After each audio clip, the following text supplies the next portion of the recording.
భగవద్గీత ఎప్పుడు నా దగ్గర ఉంటుంటుంది. అబద్ధం అయితే తల వెయ్య చక్కలై ఈ క్షణాన మరణించును గాక. నేను చాలా పేద కుటుంబంలోనే పుట్టాను. చాలా కటిక పేదరికం. నాన్నగారు ఏటీఎం సెక్యూరిటీ గార్డు. అయితే ఆ అమ్మకి యాక్సిడెంట్ అయిందనమాట. 45% డిజబిలిటీ సర్టిఫికేట్, వికలాంగురాలు అమ్మ. అమ్మ వికలాంగురాలు, ఏ పని చేయలేదు, ఇంట్లోనే ఉంటుంది. నాన్నగారు ఏదో కొద్దో గొప్ప ఏటీఎంకి వెళ్ళి సెక్యూరిటీ గార్డు 5,000 ఇస్తారు.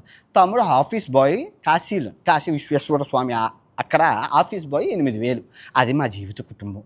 అయితే కొద్దో గొప్ప చదువుకున్నాను, కష్టపడి వాళ్ళని చదివించారు, అమెరికాలో ఉద్యోగం చేశాను, వచ్చింది. అయితే అమెరికాలో ఉద్యోగం అది కూడా అశుద్ధం కడిగే ఉద్యోగం. ఏం చేస్తాం, దూరపు కొండలు నునుపు అమెరికా వెళ్ళి అశుద్ధాన్ని క్లీన్ చేశాను. ఎన్ని సంవత్సరాలు? 6 సంవత్సరాలు కొన్ని వేల మంది అశుద్ధాన్ని క్లీన్ చేశాను.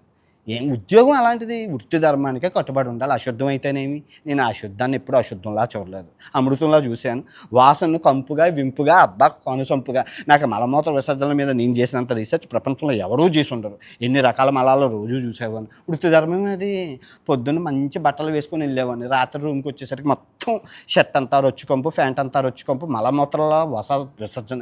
వేడి నీళ్ళతో స్నానం చేసి రామకృష్ణ అని పడుకునేవాడిని. ఏం చేస్తాం, వృత్తి ధర్మానికి కట్టుబడి ఉండాలి. మలమూత్రాలు 6 సంవత్సరాలు ఎన్నో వేల మంది పోసిన వచ్చారొచ్చు గబ్బు అంతా క్లీన్ చేసుకుని ఇలా బట్ట కట్టాను.